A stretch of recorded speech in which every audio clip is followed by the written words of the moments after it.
fans, welcome back to another edition of the Terry Collins Show, presented by Tunnel to Tower, supporting America's greatest heroes. Donate just $11 per month by going to t2t.org. That's T, the number 2t.org. I'm John Arezzi. It's been a very busy few weeks, and Terry Collins has been everywhere, it seems, from his week in New York for the David Wright festivities and now visiting Michigan. So today, as we've done previously this year, we've made a call to the bullpen and are happy to bring on as our special guest host today, New York Mets Hall of Famer, their former captain, direct from New York City, John Franco. And John has a special guest with him, so let's bring them on right now. Hey guys, how you doing? Hi. John, who do you got with you today? This is my beautiful young daughter, Ella Franco, who's been a TikTok and Instagram and trying to remake me again. So she's doing a pretty good job. Oh, and nice. She's a big baseball fan too. Oh, yeah, nice to meet you. I mean, I really discovered Ella not too long ago because I handle Terry's social media accounts and have my own, and I kept getting in my feed. I kept getting videos of you, John, with your daughter, and I was like, these are cool. And then the numbers were like, I took a look at some of the numbers. I'm like, wow, this video has like 5.5 million views on it. So, I mean, it's incredible. And you got like 25,000 followers. So before we get into everything, Marsh, our creative director, pulled some of those TikTok videos. So I like to share them with everybody right now. So let's take a look. Do you ever wish you were athletic? Did you ever wish you were athletic?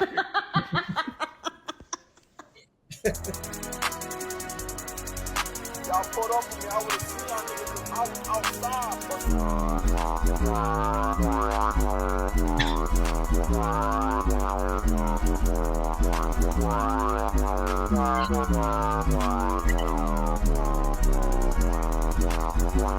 Alright, Dad, explain where we are. So right now, we're in the bullpen at Citi Field. I never got to pitch here at Citi Field, but it's much better than the bullpen here. Shea Stadium was run down, but it's still home to me. Great bullpen, great stadium. The only thing missing was the rats that we used to have at Shea Stadium. Hope you all enjoyed the game. Showing my dad himself in MLB The Show for the first time. In like 2020.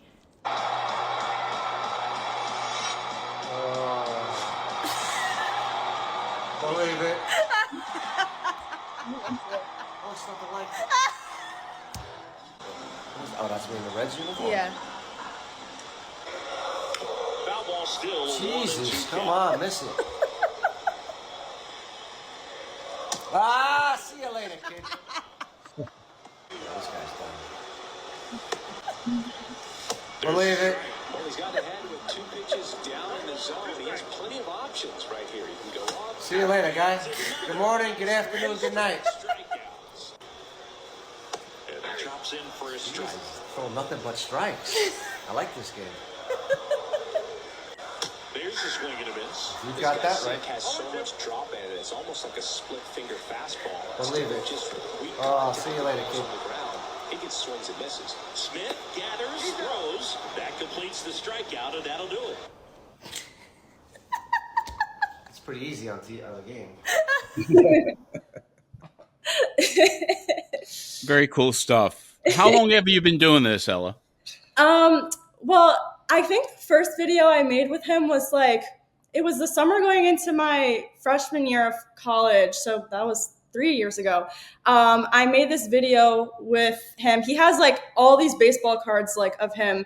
And I was looking through them and I was like, you literally have so many cards from your first years in the MLB to all the way to when you were done. I was like, wouldn't it be cool if you laid them all out by year and could see the progression? And that was a good one. Yeah, we made this video. It was a montage from 1984 to 2005, and that was the first ever video we had that kind of blew up. It got I think three something million views. Tops love the video. They picked it up. So it's been about 3 years since we've been making videos, but obviously it's all in good fun. So yeah. It's all in good fun. when I'm not expecting it. Sometimes she's a sneak attack on me, like that last one when I was listening to the Soto interview and it almost looked like I was sleeping, but I was listening to it. She got me from the side angle there. And when she showed me, I said, well, it looks like I'm sleeping, but I wasn't. I was listening to it. You were very interested. I was interested in what they were saying about Soto early in the year. Yeah, well, it's so very cool to just see the dynamic and the chemistry between you both, and you're at the games all the time too together, aren't you? I mean, you're out there posting and you're there. It seems like almost every home game now. Well, because I'm one of the ambassadors, I'm scheduled to go to the stadium a couple of times on a homestand. And Ella leaves her job. She's doing an internship at a law firm now. And she leaves her job and meets me at the stadium. So it's almost like take your child to work with you. So she enjoys it. She's a big fan. She wasn't around when she was born in 2004. My last year was 2005. So she didn't get the chance to see me play like my other two kids did. So, but she's making up for it now in lost time. Well, I'm sure she feels the love of the fans every time that you're on the big screen and are introduced or at a special ceremony there. Obviously, you're one of the most beloved Mets in history. So it's really cool to see this, and I thank you both for coming on. And Ella, we're going to, in just a bit, we're going to bring on Laura Albanese. Laura is just an amazing insider reporter, beat writer for Mets beat writer for Newsday and analyst for SNY's Baseball Night in New York. So I figured that, each week we go over the news here. And this week, I want to turn it over to you so you and Laura can kind of talk Mets and what's going on with the team. So I think that's going to be a really cool segment. But before we get to that, I got one other thing, and that's, of course, the recent David Wright Day at Citi Field. It was such an amazing event. I wanted to get both of your feelings on the induction and number retirement, which had to be special for both of you. And Ella, first and foremost, I know you met David many times over the course of your life, and he was your favorite player, I believe. Yeah. I grew up in the David, like Jose Reyes era. So both of them, I love both of them a lot. But David, being captain, I think he was really like one of my favorite players. I had a Wright jersey. I had a hat signed from him, a ball signed from him. Like I just really, really love David. So I think we actually have a couple of photos, Marsh. If you have those, if you could pull those up, and I think that's kind of from years ago and one current. So let's take a look at those.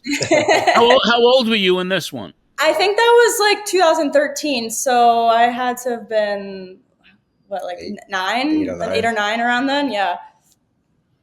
Very cool. And of course, there's another one that's from very recently of you and David as well. So if we have that, we'll show it. There it is. Yeah.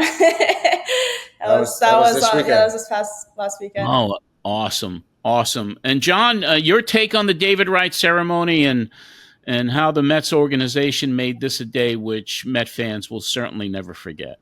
I think the way they promoted it, the upcoming event for David's retirement, Hall of Fame, and number retirement, great credit goes to the Met Stadium, Alex Cohn, Josh Cohn, and the rest of their staff, the way they handled it and presented it and had all the festivities leading up to it. It was just a great job that they did. And then the day of the ceremony, I thought it was great.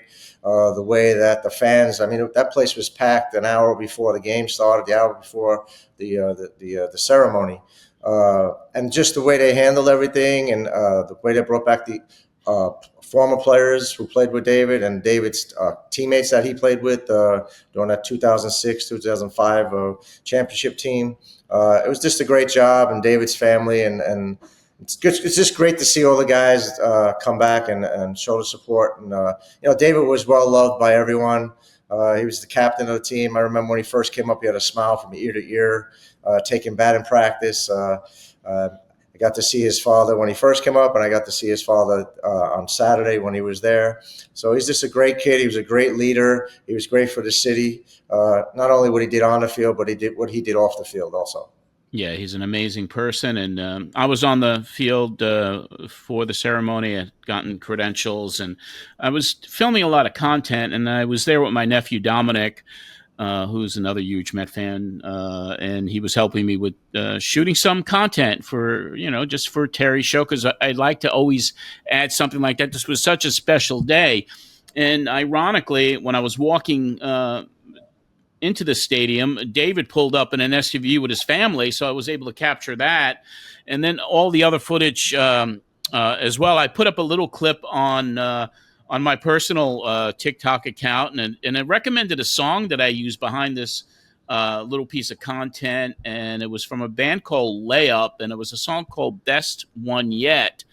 And I was amazed at how did these lyrics in the song just relate so well to what the content was. So I reached out to the band and I asked them, is it all right if you give me a temporary license or a license to use this? I'd like to put together a piece of content on David Wright, and they gave me permission to do it. So Marsh, our creative director in Albuquerque, took all the footage that I shot, and I said, let's put together a music video which highlights this special day for David and tells the story in music video format. So people loved it, and so I wanted to play it for you guys. And I think it's just a remarkable piece of. It's almost like home movies with music behind it, but the lyrics really match what's going on the field. And why don't we play that? And then after that, we're going to be joined by Laura Albanese, and then we're going to talk some baseball. So let's go to that tribute video from the band Layup. Marsh did a fabulous job putting it together. Singer Chris Henderson, producer Chad Copeland, and of course, David Wright and his big day at Citi Field.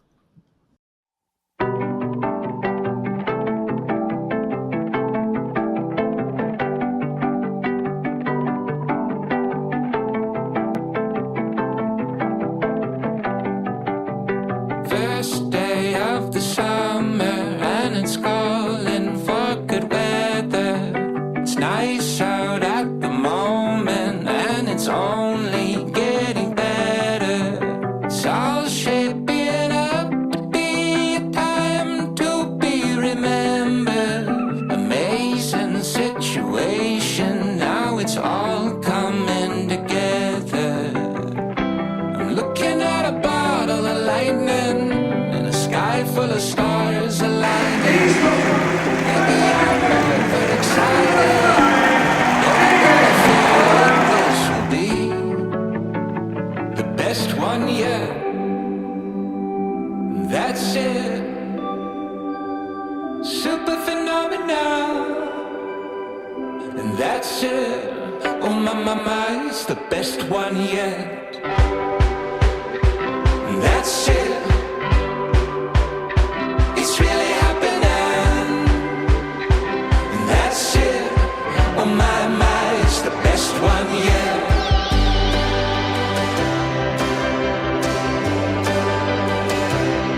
Best one yet.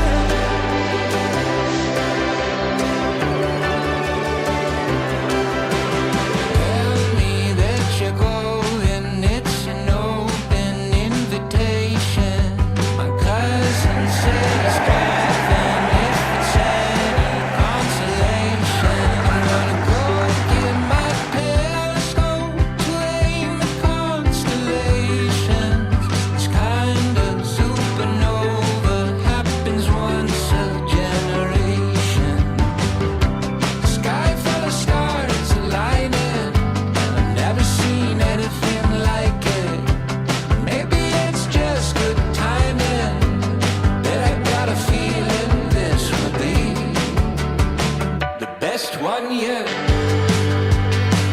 That's it. Super phenomenal. That's it. Oh my, it's the best one yet. That's it. It's really happening.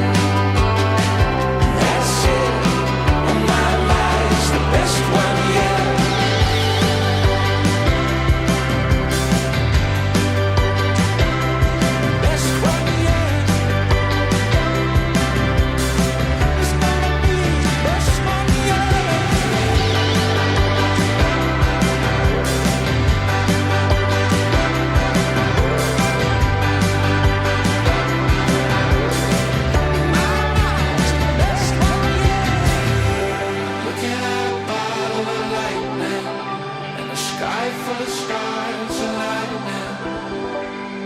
got a feeling this. What I can tell you is, for me, looking back on it, wrestling is pretty simple. What's it more than everybody else? Be willing to work harder than everybody else. Thank you so much for allowing me to live out my dream in front of you each night. Thank you so much.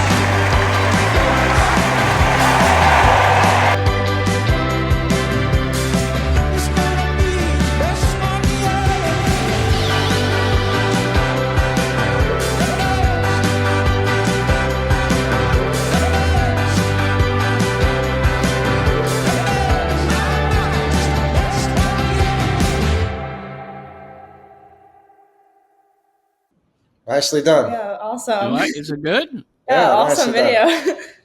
Let's bring Laura Albanese to the show as well. And yeah, that was kind of a cool music video. Hi, Laura. How you doing? I'm good. How are you guys? Doing very well. Yeah, I think they did a fabulous job with that music video, and we're so happy to be able to show it to everybody. It just kind of captured the moment, and the song was good, and I thought it came out really cool. But anyway, thank you for joining us, Laura. What I wanted to do was something different. You know, you are on the show fairly often here. We do the lead off. We talk about all the Mets news, and with Ella as much of an influencer as she's becoming in Mets land, and I thought it would be really cool for you guys to kind of do our lead off today and talk Mets baseball. And you know, you with a fabulous career so far, and Ella kind of getting started and becoming this influencer. So I'm going to remove myself, and of course, John, you could stay there and kind of interject your feelings on what's going on with the team and these questions that your daughter's put together. So I'll remove myself. So let's go to the leadoff with Ella Franco and Laura Albanese and John Franco. Well, hi. It's nice to meet you. Nice to meet you too. This is awesome. I know, this is really awesome. I mean, just for me, I think I obviously started like my platform. I was making a lot of videos for fun with my dad, but I think over time, like as you know, I started gaining a lot more, you know, followers, and started just, you know, my profile was like taking off. I started expanding a little bit more and just like talking more about like team generally, and I like started a Twitter now, so like just to like put more stuff out there. But it's always nice to like talk to another woman who's doing this, because especially since it's a, you know, more male dominated field. But you know, because of that, I just, you know, would love to know how you got into this line of work, you know, what that experience has been like for you. I mean, like probably a lot like you. I watched a lot of baseball growing up. I grew up in Brooklyn, and family was full of immigrants. Nobody liked baseball but me, but they also wouldn't let me leave the house. So all I would do in the summer is watch the Mets and the Yankees. So I started doing that. I got into journalism. I was actually a news reporter. And then after my internship at Newsday, they were like, hey, there's this opening at the part-time sports desk. I see you're always sneaking in here to watch baseball games. Would you like to do that instead? And I was like, yeah, absolutely. So I worked my way up. I covered high school baseball for a bunch of years. Then I became like a general baseball columnist. And then recently, I joined the Mets beat. So it's pretty cool because the Mets beat is one of the few that actually has two women on it. There's still not a lot of women in baseball, believe it or not. It's getting better all the time. But even when I started, sometimes I would walk into the clubhouse and I would be the only woman there. So that's kind of a wild experience, especially when you're like in your early 20s. I'm sure. Well, I'm guessing now is starting to be a pretty like interesting time for you guys, especially with the trade deadline coming up. I mean, there's gonna be a lot to talk about and a lot to look forward to. But I guess like, you know, I have a few questions about your thoughts on the trade deadline. I know the Mets have made it very clear that I think bullpen is a big priority for them, and David Stearns has especially said that. You know, given the bullpen has struggled the last couple months, there's been injuries, but there's also been some talk about like the possibility of their like maybe getting another starter. I mean, I don't really know what their plans are, but you know, I think the starting rotation is starting to seem like it's stabilizing with Minaya and Senga coming back. But I mean, just given the fact that, you know, I think one issue, I guess, with some of the starters has been going deeper into games. So I guess I just, what moves do you think they'll make in regards to pitching? Is it going to be more bullpen focused? Do you think they should include starting pitching in that search? David Stearns has also mentioned, I think, bringing up prospects from the minors to maybe serve in the bullpen. So what do you think will be the best route for success for them? I personally do think the bullpen help is important. We saw it a lot last year, and we see it all the time towards the end of the regular season and into the postseason, how big these bullpens factor. And one of the reasons being is that arms get tired, and especially when you're looking at the Mets bullpen as it is right now, they've had to eat so many innings, but not just innings, high leverage innings, because sometimes the offense hasn't really produced. And when you're trying to go 100% every single pitch, it feels like you're going to get more tired towards the end of the year. So to that end, depending on what they want to spend, there are probably going to be some pretty good arms available. But because of the expanded playoffs and everyone's always looking for bullpen help, the prices might be pretty high. So looking at a guy like Emmanuel Clase or Joan Duran, that might cost you a little bit. The Cardinals look like they're selling off, so Ryan Helsley, that could be an option as well. It's kind of hard because David Stearns spoke on Monday, and whenever a president of baseball operations or a GM talks before the trade deadline, you have to think about, okay, how much are they telling us is what they're actually going to do, and how much are they telling us is, to kind of to posture a little bit.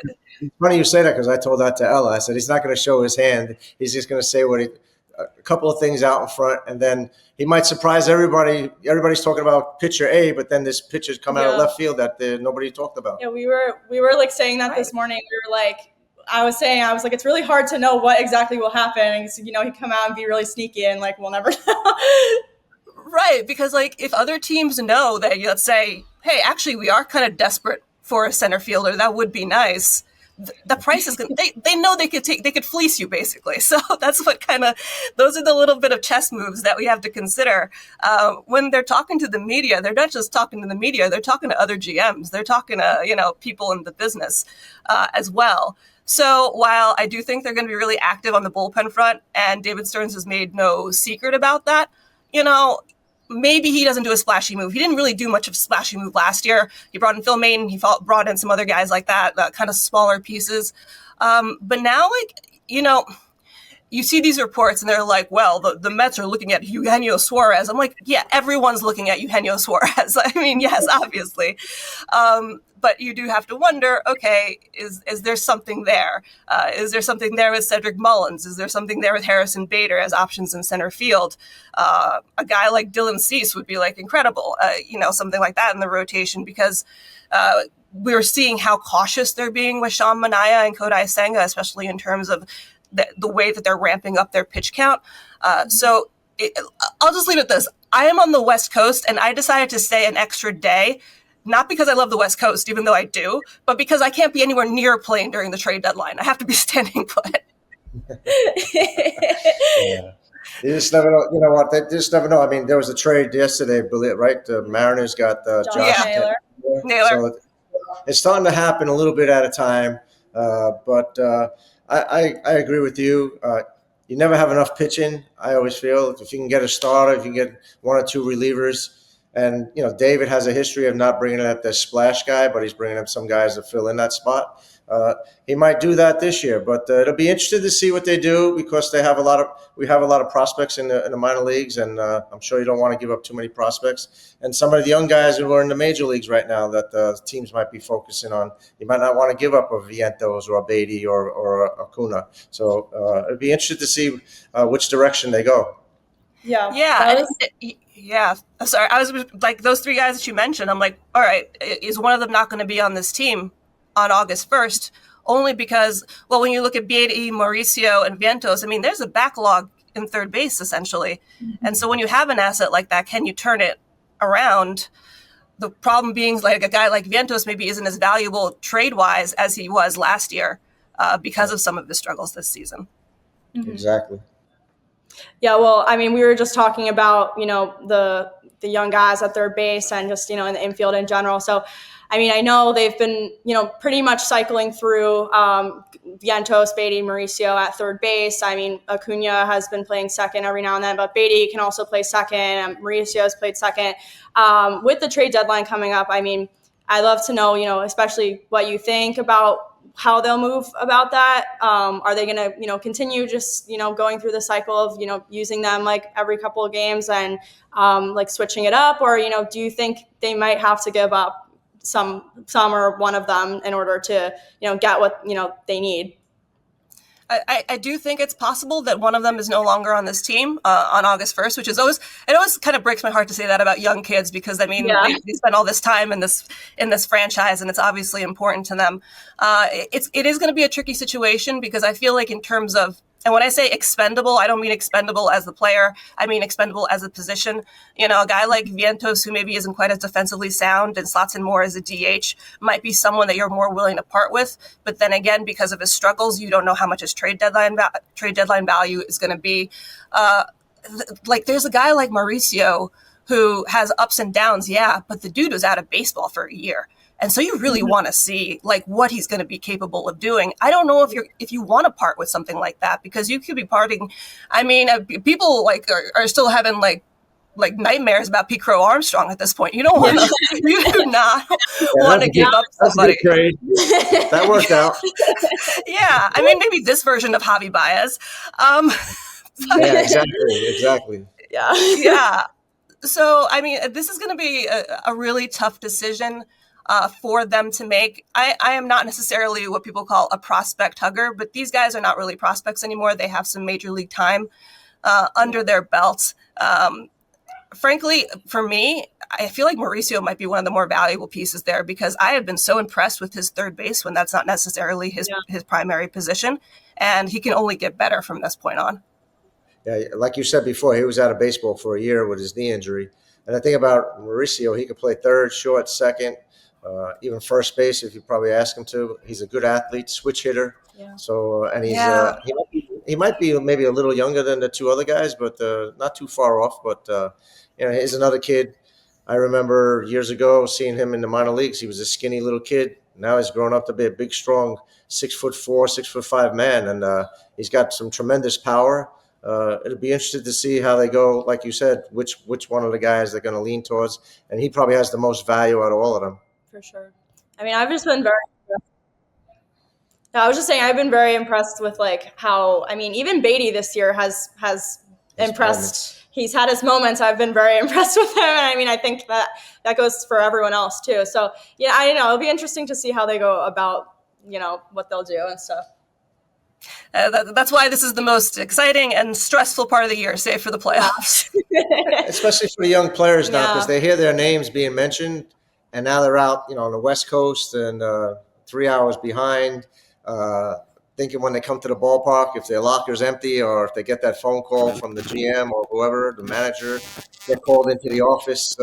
It's a little stressful for the young players who haven't been through this that much, and it'll be interesting to see how they handle it. Yeah, John, how did you handle it? I mean, how often were you in that type of situation in your career? I got traded in the minor leagues on Mother's Day, I remember, and I was in the bullpen in Albuquerque, New Mexico, with the Dodgers, and I had my hat off and I was taking the sun, and our manager was an old military guy named Del Crandall. He was a catcher, and they called me in the office, and he just said, "Hey, you've been traded to Cincinnati. Nice knowing you," and gone. So. It really was. It was really like, okay. And then I went from Albuquerque to had to meet the team in Denver, and then our AAA for the Reds was in Indianapolis. And the other time that I got traded from the Reds to the Mets was there was all speculation I was going to go to the Yankees. I thought I was going to the Yankees, and then when Joe McIlvaine called me to tell me that I knew it was the Mets right away, and I was very happy about that because I grew up a Met fan. But prior to that, the general manager for the Reds called me and said, "You've been traded to New York." So I just thought it was the Yankees. He didn't say the Mets. He just said New York. And then McIlvaine called, and nice. then there's like a guess. And then McIlvaine called. I was, wait a minute. Oh, it's the Mets now. So that worked out for me. But as a young player, because I used to see it in the locker room at this time of the year, guys' names who have been mentioned, whether it's a young player, like we have 3, 4, 5 young players in our organization now, or a guy who's been, 2 or 3 years in the big leagues. You see them always looking over their shoulders and listening, and I'm sure their agents are calling them, or they're calling their agents to find out if they're any word or anything. But there's nothing you can do about it. It's just part of the game, and you just have to go with the flow. And if you get traded, when I got traded, I was a little upset because I thought I was moving fast with the Dodger organization. But then when I talked to my dad, and he said, listen, this is a great opportunity for you. Just because one team doesn't want you no more, it's a great opportunity for you for another team. And that's what could happen with these guys. It's a great opportunity for another organization. Yeah, absolutely. Yeah, well, I guess also now with trades too, my own experience being on social media, I obviously I see a lot of people, hoping that, we can get another bat or two in the lineup, that especially because I think this year it's been pretty apparent. I think everyone is aware that there's been some issues with runners in scoring position. I think maybe some more broader offensive disconnects at certain periods of time. Obviously, I think that is something the team has been is aware of. And Mendoza's clearly made that clear. I think they are aware of that. It's funny. I tried to explain to Ella. Ella says to me, Dad, what can they do to fix this? I says, nothing. They just have to keep playing, and hopefully that they come through with a big hit here and there. And I'm sure you being around the locker room and you all season long, that question has come up 1,000 times.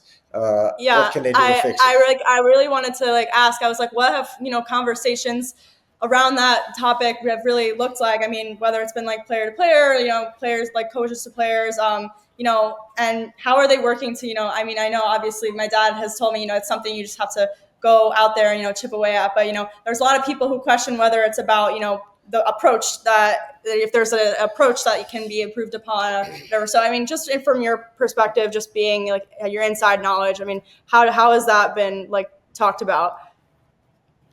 It's so fascinating because we know all this stuff about baseball, and then we talk about RISP, and people have all these different kind of ideas of hitting with runners in scoring position. Some people are like, well, you want to know what? If you can hit without runners on base, you can hit with runners on base. Psychologically, that's not necessarily true, because when you do have guys on base, sometimes you are trying to do a little bit too much. So with some of the bat qualities, I mean, we were seeing a lot of people kind of getting behind early in the count, missing good pitches, and then by the end, because they're behind in the count, they're chasing a lot. We saw this with Lindor a little bit because he is such an aggressive hitter. And when you look at this lineup, the way those first four guys go, that's generally the way that the rest of the team goes. We saw this in the latest win against the Angels. When Alonso is going, when Lindor is going, obviously the rest of the team is going to be going. So there is a bit of an approach issue, and there is the type of situation where both guys like Lindor and Alonso have been a little bit streaky in their career. And so that can be difficult when you're talking about situational hitting. Sometimes sometimes you just need the type of guy who can dump a single into right field and go from there and build from that. So maybe, when I was looking at some of the trade deadline possibilities in terms of offense, I was as much as the Mets have had guys like Brandon Nimmo and Jeff McNeil go towards more of a power approach, it would be kind of nice to just have a pure contact hitter, somebody who can just put the ball in play, dump it in, not get too fancy with it. Because I do think that for me is a sort of slump buster in the middle of the lineup. It kind of get guys going. Yeah, I agree, totally agree. Need that contact guy who's going to get that broken bat single to right field at that time. Anything. Yeah, get him over, get him in. Yeah, I mean, how many times we've been okay, wow, man on second and third, nobody out, and nothing really happens, because as much as these guys are fantastic professional hitters, sometimes the power approach can be a little bit more all or nothing. Exactly. Mm-hmm. And you got to give the pitchers some credit, too. Yeah, I mean, let me be clear that the pitchers are very, very good this year. They're good every year. They're good this year. Yeah, well, I mean, I totally agree. But I mean, I guess, these last couple months, where the team has kind of struggled a little bit, I mean, on all facets, I think. And especially, I think that, runners in scoring position, just offensive stuff has come in more conversations. But I think, one thing I think that has been really great about them is I mean, even if the team is seeming to, struggle, I mean, it seems like they are a very, they stick together. And I think, at the heart of that, I mean, I will say Lindor is, I think a huge part in, keeping the team together. I mean, this year, I mean, especially last year, I mean, with the season that they started with last year and then ending the way they did, I mean, you just have to be really proud of how far they came last year. But I think Lindor has been, really at the center of the team and keeping the guys together. I mean, I know recently there's been a lot of speculation with him and, the captaincy and like all that stuff. I mean, I know my dad and I have, really respect Lindor. But, what's your sense of like his leadership? I mean, not just, what we see like on the field and what like fans get to see, but, just in closed doors and like private, things that like the public doesn't get to see. I think it's interesting because for the longest time, because of that nickname, Mr. Smile, everyone assumed that Lindor was, kind of like a goofy, easy. This man is dead set on winning a World Series. Yeah. Like, it is business every single day. And there's a certain seriousness to his game. And I think he does bring that in his leadership role. Does he have fun? Absolutely. Does he joke around with the other guys? Yeah, absolutely. But at the end of the day, he has always given the sense that if he does not win a World Series with this franchise, he will have felt like he had let this team down. And so when you kind of have that one-minded personality, I remember like even the home run he hit against the Phillies in the NLDS last year, like that man did not smile. He did not celebrate until he crossed home plate because for him, the job wasn't done yet. And so I think that's the type of leadership that you're getting from Lindor, a very one-minded, which is kind of necessary in a situation like this, of like everybody pull together in the same direction, and then maybe we can get to where we want to go. And, even though he's, I think, considered the more vocal captain, I wouldn't also kind of underestimate a guy like Brandon Nimmo, who very often is leading by example. The guy who busted out of the box on a walk.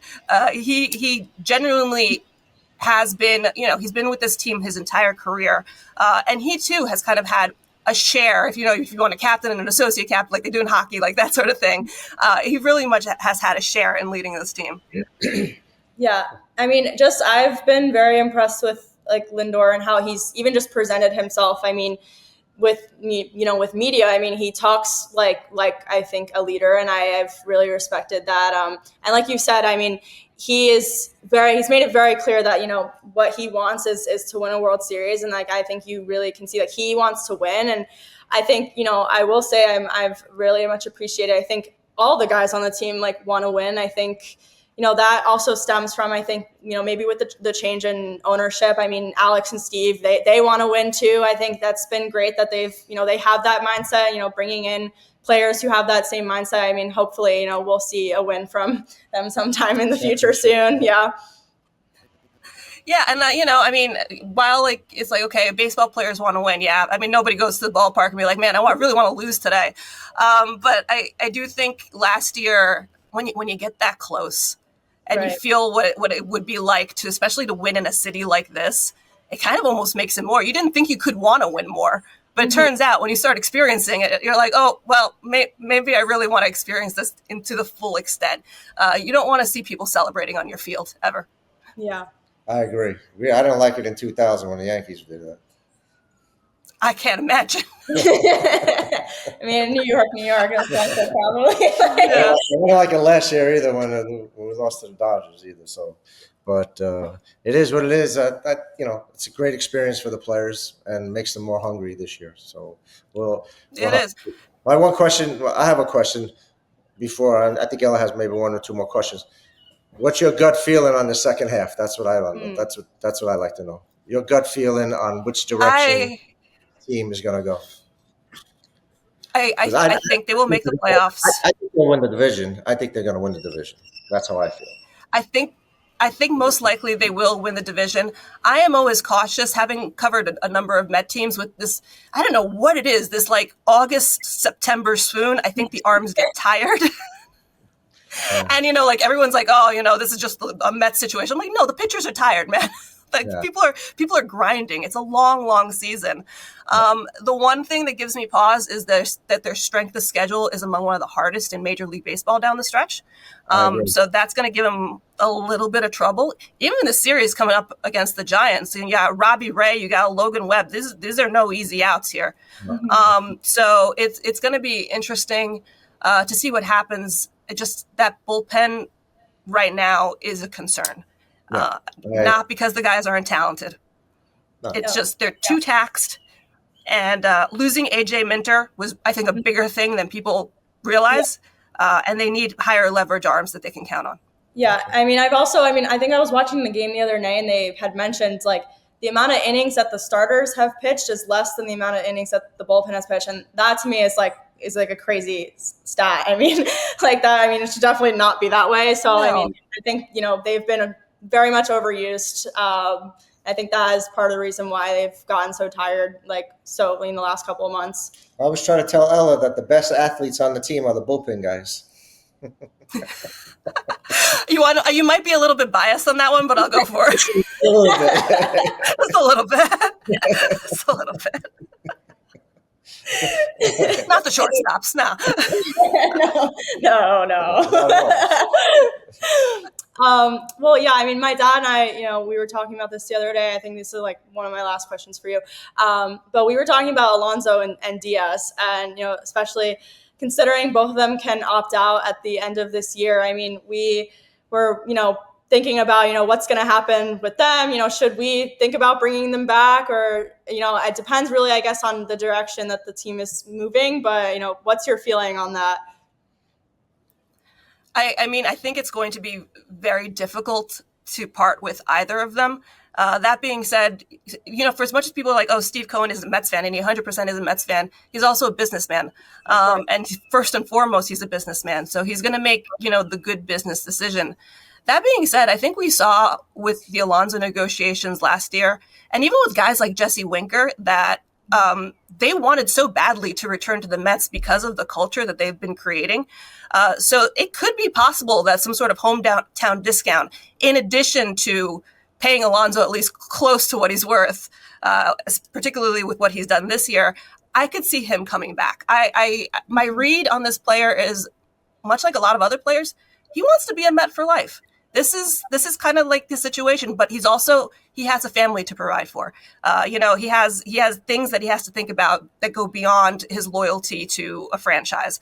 But I think both sides would be amenable, and they'd be willing to play ball with each other, for lack of a better term, and come back if it's at all possible.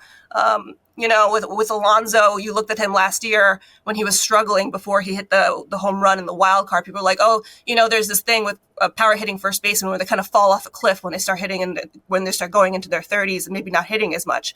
And so I talked to him about this earlier in the year, and I spoke to Eric Chavez as well. And they're basically like in the off season, he started taking a more intellectual approach to hitting because he understood that the physical powers that he had in his 20s were not always going to be there. So even though right now, he's still relatively young, 30, 31 years old, he knows that down the line, when you start hitting your mid 30s, you're not going to probably have the same sort of like strength and ability that you used to have, but you get smarter.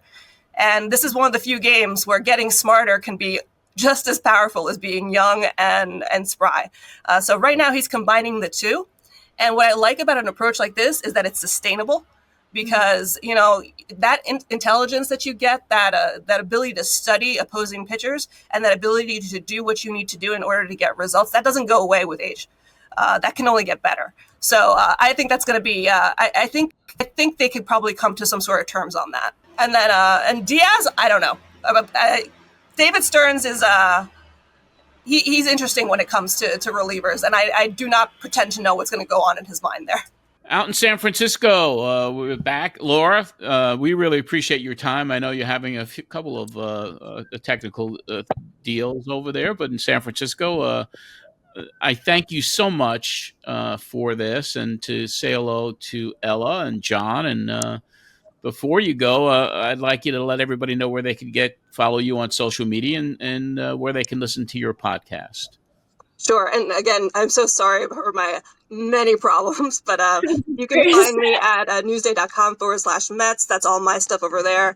You can find me on X at Albanese Laura, Twitter, Laura Wright stuff, and my podcast, first time listener, long time caller. It is a sports and pop culture podcast. So thanks so much for having me, guys. It's very cool. All right. Have a great time in California. Enjoy your stay. Thanks. Nice meeting you. Bye. Bye, Laura.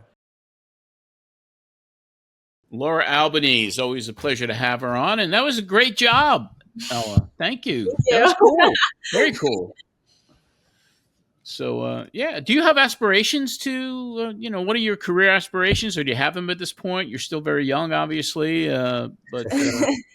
Well, I have a couple of things I'm interested in. I mean, sports is one thing, but I've also, at school, I'm graduating next year. So, time to definitely start thinking about that. But I study political science at school. So I've thought about law. So yeah, I have a lot of things I'm thinking about, but you have a lot of options being so young, and you find what you have a passion for, and that's what your dad does. That's what everybody does. If you could find what you have a passion for, it's not really like work, then, is it? It's like She's my agent. She's gonna be my agent. All right. There you go. There you go. It's very easy to love baseball. I've grown up with it my whole life. I think as much as I have had him, really, I think it's on my own accord. It's kind of, I've developed my own interest in it. And now I've kind of expanded what I do. Not just obviously I do the fun stuff with him, but I start having my own opinions and talking about my own things, on both my social media accounts. So, it's been for fun, but, I've started to build a base around it. And, I feel like at this point I might have to do something with it. Yeah. Yeah. Oh, it's, the Mets just acquired Gregory Soto from the Orioles. Who'd they give up? Is there anything there as far as? Didn't say. Okay. All right. So it's starting then, isn't it? Yes, it is. Let's see. We got go on Twitter right now. We got a scoop coming out. The 19 prospect. Cameron Foster. All right, so that's it's not one of the kids yet. So I think it's going to be an exciting week. It's just really getting started. Next week is going to be insane. Cameron Foster and Wellington. Let's see. Guess so. Yeah, but nobody. He's a lefty, right? Yeah. Yeah. Soto's a lefty. Yes. All right, so 2 Sotos on the team. Start right now. Breaking news. We broke some news to you, John. Breaking news. Thank you so much. I appreciate it. But yeah, I'm just just follow your heart, and career-wise, anything can happen. John, it's really an honor to talk to you as well, and to talk to TC every week. At my stage of my career, and I've been in the pro wrestling business, I've been in the music business. I started in baseball in '81, but that was the best for me. And here I am, full circle, turning 69 in January, and I get to do something that I'm having more enjoyment out of than anything I've ever done in my career. So life goes on, and you just got to enjoy every single day. Yeah, it's always good to see you. And I saw Terry this weekend. I saw Bobby Valentine. The other day, and he's driving up to Cooperstown for the ceremony because he got invited by Ichiro. So he's going to go up to the Cooperstown for that. So it's always good to see the old managers. When I started with the Dodgers, Terry was a manager in Lodi, California, when I was in Vero Beach. So I know Terry a long time. Yep. He's a great man, great baseball man. Well, certainly that Hall of Fame thing. And Jay Horwitz put a tweet out about you, which I really loved. I read that, and I was like, I agree. You agree. So you never know what's going to happen. You never know. It's kind of funny where they put the number 2 guy in instead of the number 1 guy in, but we'll figure that out. Hopefully one day it'll happen. It's changing. It seems like the philosophy is changing a bit, so that would be off the chart. So we always wish you the best when it comes to that. But John, I know your involvement with Tunnel to Towers has been vast over the past 25 years. And we talk about what they're doing each and every week here at the show. And August, Tunnel to Towers is expanding that homeless vet program that they have. August 13th is a big day for them. More than a dozen individual comfort homes are going to be open at the Houston Veterans Village. They're building these villages all over the country for the vets. August 26th, a grand opening for another vet village outside of Atlanta. It provides housing for 100 vets. In addition, the facilities offer a range of supportive services. Ceremonies are open to the public, and you can find more information on t2t.org. And another thing, John, which I think you're going to find cool, they do that 5K run right near where you live. You can see it right from my window. So, of course, it's taking place again this year. It'll be on Sunday, September 28th. And Terry did the run last year for them, Right. and he's going to do it again. Good for him. You know, the guy's 76, and he's in the gym every day, and he's working out. He plays golf, and now just his participation with Tunnel is something I think he really enjoys at this stage of his life as well. And what the alumni do, the Mets have gotten so involved with Tunnel, and it really started with you and Leiter and Piazza and everything that took place 25 years ago. But it's wonderful to have this organization and TC to be involved in that run. I don't know how he does it, man. Well, you got to give a lot of credit to Jay Horowitz too. He really keeps this thing going year in and year out, and get into that run. Yeah, I drive through that tunnel quite often, and so it's a pretty good run. Just to see, not obviously Terry, but some older people running, some firemen running in their full gear.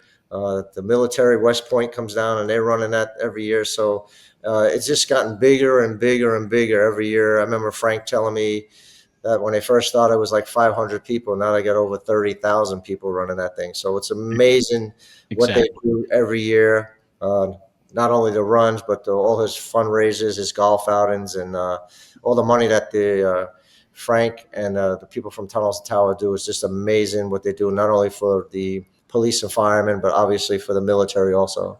Yeah, and their footprint is expanding nationally. It gets bigger and bigger, and they're accepting donations of vehicles now and also land, whether it's a classic car or clunker. Foundation accepts automobiles, even if it's not running. So you can find out all the information about T2T by going to their website, t2t.org, t2t.org.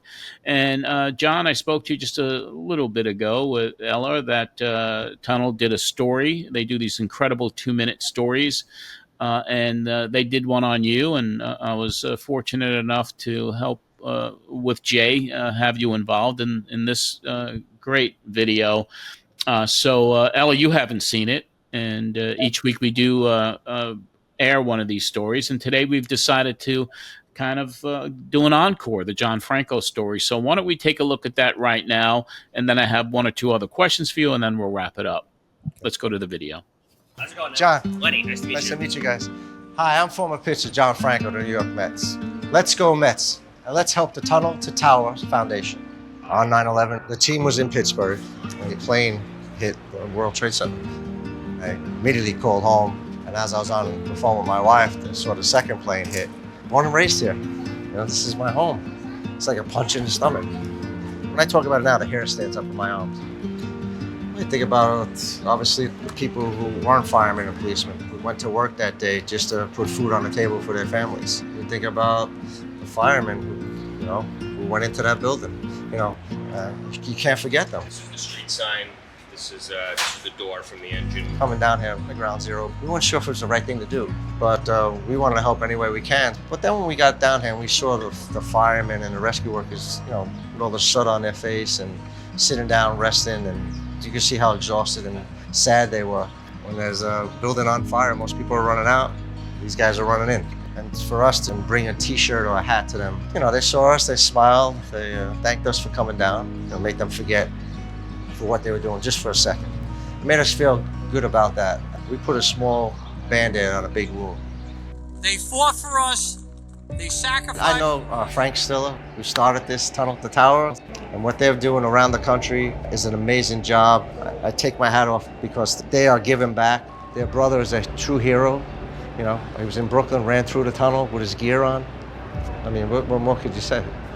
There's a reason why people from all over the world, all over the country come here to see that great tribute to all the fallen heroes and all the souls that were lost in the World Trade Center. Those 2 holes in the ground mean a lot to this country.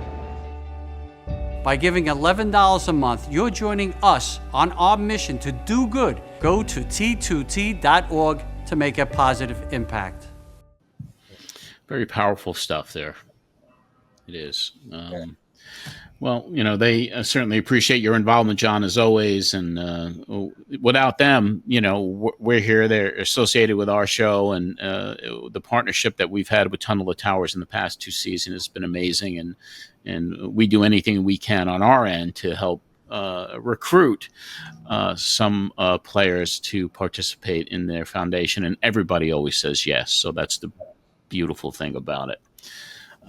We have I'm going to wrap it up, but I do want to talk to you about September 13th, Saturday, September 13th, the Alumni Classic that's coming up, featuring Mets heroes that played in the final decade at Shea Stadium and also the first decade at Citi Field. You'll be participating in the event on the Shea Stadium team managed by Bobby Valentine and Willie Randolph, taking on the Citi Field team managed by TC and Jerry Manuel. Talk to us about this big day coming up in September and how much you're looking forward to it. I always look forward to, especially when they bring the players back from the Shea Stadium time and Citi Field time.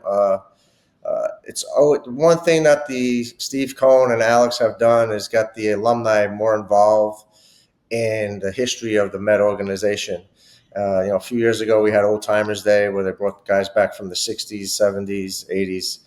And so on. This thing should be fun. The players from, when we had Old Timers Day, I remember I was pitching, and the first 2 guys I had to face was Jose Reyes and Daniel Murphy, and they just retired the year before. So I was worried about getting hit with a line drive or something. And I remember telling the cameraman behind me, I said, listen, if a line drive or ball comes back, I'm getting out of the way. So you're on your own. But it's always good to see the guys. Like I said, a lot of guys came back for David's event. A lot of those guys will be at the September 13th event. Unfortunately, I won't be able to pitch. I just had shoulder replacement surgery. Right. So I'll be there cheerleading and rooting those guys on. But like I said before, it's a great thing that the organization does to bring these players back. The Cohens are not making the fans forget about these players, and the players love it. The guys come in to see guys they haven't seen in a couple of years. And we just love going around. And the funny thing about it, we just pick up right where we left off. Like if you're ragging a guy or making fun of a guy, it's just the same thing like we did 10 years ago. Yeah. What a fraternity it is. And it just seems like the camaraderie and just the closeness. Because I see the pictures, on the social media platforms. And when you all get together, it's like you said, like no time has gone by. And I tell you, one guy that's been working very, very hard on this is Jay Horowitz. And he's kind of, he kind of spearheads a lot of this stuff. And he's the number 1 Mets historian in the history of the franchise. He's your dear friend. He continues to work. He continues to be involved. And the Mets organization, to have a guy like Jay Horowitz still associated with them means so much. And he does so much still to keep these memories alive and the alumni alive. So what a fabulous man he is, John. He's always looking to do something to keep the organization one step ahead. He's slowed down quite a bit now, but he comes into work 3 days a week, 4 days a week. His legs swell up with him, and I just tell him, just take it easy. But he doesn't know how to take it easy. When he's home, he's still working from home. And I call him every other day or every day just to check up on him, see how he's doing. He's a dear friend of mine, and this Met organization is his family. This is his family. He has no other family, but he has some dear friends who live near him. Dear friend Linda. Who takes care of him and her family. But this is his family. This is his life, the Met organization. And Mets are very fortunate to have a guy like Jay for 40-something years in their organization. Yeah, and one thing to add to that, Jay, I've known Jay since I was literally born. But I think what's special about him is he forms a lot of connections, like not surface level. Obviously is very close to my father, but with I think all the players that he has interacted with, he forms those lifelong connections. I think that's what makes him really special. And it's hard to say no to him. Oh, of course. Very hard to say no. And it's funny because I'm bringing him on to talk to Terry and on the next episode as well. We talk about the Wright thing and to talk about the classic. And when I asked him, he's like, "Thank you for thinking of me." I was like, "What do you mean? Thank you for everything that you do." So I just love the guy. I love the guy so much. A lot of there's quite a few people who don't appreciate what he does, and it's a shame that they don't do that. But there's a lot of us who appreciate what he does, and he doesn't get the credit that he deserves a lot of times. Yeah, well, he's out there, and we all love him, and we want to thank you, and Ella want to thank you for coming on. For having me. This is kind of very, very cool. Why don't you let everybody know who's listening on the podcast platforms or watching it on YouTube, where they can find you and follow you, so they can get your viewpoints on the Mets and all the cool stuff you do with your dad on social media. I think my main platform is on TikTok. My username, I think you could just search up my name, but if not, my username is _. It's been like that for like a long time. It has nothing to do with like baseball or anything. Yeah. And then I have Twitter or X. I think it's just Ella Franco 0816.